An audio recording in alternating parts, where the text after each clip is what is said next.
লাইফে একটার পর একটা পরীক্ষার সম্মুখীন হচ্ছেন, ক্লান্ত হয়ে গেছেন।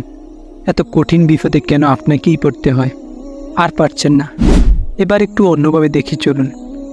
এই যে পরীক্ষায় আছেন, তার একটু পরে কিন্তু সুন্দর সময় আসতে যাচ্ছে। কটা মাস পর, কটা দিন পর, কিংবা হয়তো আজই। কারণ খারাপ সময় কখনোই দীর্ঘস্থায়ী হয় না। আপনি আজীবন একটানা পরীক্ষার মধ্যে থাকবেন না। তাই সেই সুন্দর সময়ের কথা ভাবুন। আচ্ছা, আপনার রব আপনাকে পরীক্ষায় কেন ফেললেন? বিপদ কেন দিলেন? সাফার কেন করতে হচ্ছে? এর জবাবও আছে। আল্লাহ সুবহানাহু ওয়া তাআলা আপনাকে বিপদে ফেরার মানে উনি আপনাকে ডাকছেন, ওনার দিকে ফেরার জন্য ডাকছেন, ওনাকে স্মরণ করার কথা মনে করিয়ে দিচ্ছেন। It's a reminder. আর এই রিমাইন্ডারটা কার পক্ষ থেকে ভাবুন? যিনি এই মহাবিশ্বের একমাত্র সৃষ্টিকর্তা, যিনি সর্বশক্তিমান, যার হাতে সকল ক্ষমতা, সেই রব আপনাকে ডাকছেন। কেন ডাকছেন? ওনার কি লাভ? লাভ তো আপনার ভালোর জন্য ডাকছেন। আপনি যেন সঠিক পথে ফিরতে পারেন, আপনি যেন জায়নামাজে আল্লাহর সামনে গিয়ে দাঁড়াতে পারেন, আপনি যেন মুনাজাতে চোখের পানি ফেলতে পারেন, তার জন্য ডাকছেন। আপনি ভুল পথে থাকলে আপনারই ক্ষতি।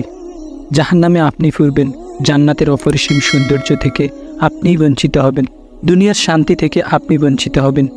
আপনার রবের তো কিছুই না। তাহলে কেন তিনি আপনাকে ডাকছেন? কেন তিনি আপনাকেই পরীক্ষায় ফেললেন? কারণ আপনার রব আপনাকে ভালোবাসেন, আপনার ভালো চান, আপনাকে সঠিক পথ দেখাতে চান, আপনাকে ফিরে আসার সুযোগ দিতে চান, আপনার গুনাহ ক্ষমা করে দেওয়ার সুযোগ দিতে চান, আপনাকে অনন্তকাল জান্নাতের বাসিন্দা করে দিতে চান। এর চেয়ে বড় সুযোগই নশ্বর দুনিয়াতে আর কি হতে পারে? তাই বিপদে ধৈর্য হারাবেন না, পরীক্ষাটাকে কঠিন শাস্তি মনে করবেন না। এটা একটা গিফট ফ্রম ইউর লর্ড। এটা আপনাকে আপনার রবের পথে পা ফেলার জন্য আহ্বান, আপনার সৃষ্টিকর্তার কাছে নিজের সকল সমস্যা নির্দ্বিধায় প্রকাশ করার সুযোগ। কেন সেই সুযোগ থেকে নিজেকে বঞ্চিত করবেন? বিপদ দূর করে সাহায্য পাঠাতে আপনার রবের কতক্ষণ লাগবে? উনি শুধু চান আপনার রেসপন্স। আপনি কতটুকু ধৈর্য ধরতে পেরেছেন, কতটুকু নিতে পেরেছেন, আপনি কতটুকু ওনাকে স্মরণ করছেন, আপনি কতটুকু খারাপ কাজ ছাড়তে পেরেছেন, আপনি কতটা পথ ফিরে আসতে পেরেছেন। ধৈর্য হারাবেন না, বিপদ কেটে যাবে।